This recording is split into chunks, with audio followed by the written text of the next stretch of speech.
Aktris Dian Sastrowardoyo kagum dengan fenomena Citayam Fashion Week di kawasan Duku Atas.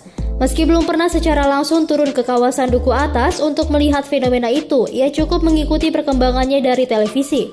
Dian melanjutkan bahwa antusiasme dalam mengekspresikan diri lewat fashion adalah hal positif dibanding dengan kegiatan negatif lainnya. Dian Sastro punya keinginan untuk menantang para remaja di sana menggunakan baju daerah, khususnya kebaya yang sedang ia kampanyekan untuk ke UNESCO. Dirinya juga salut jikalau ada yang mulai mengekspresikan diri pakai kebaya, pakai boots atau sneaker di Citayam Fashion Week.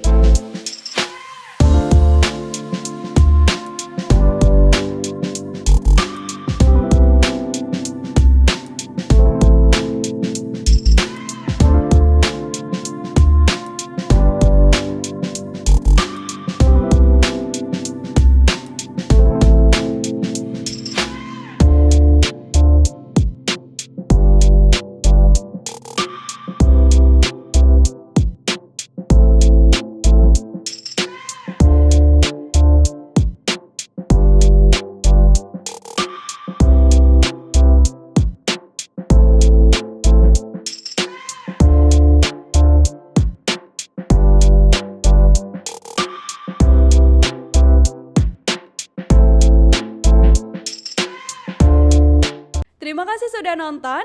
Jangan lupa like, subscribe, dan share ya.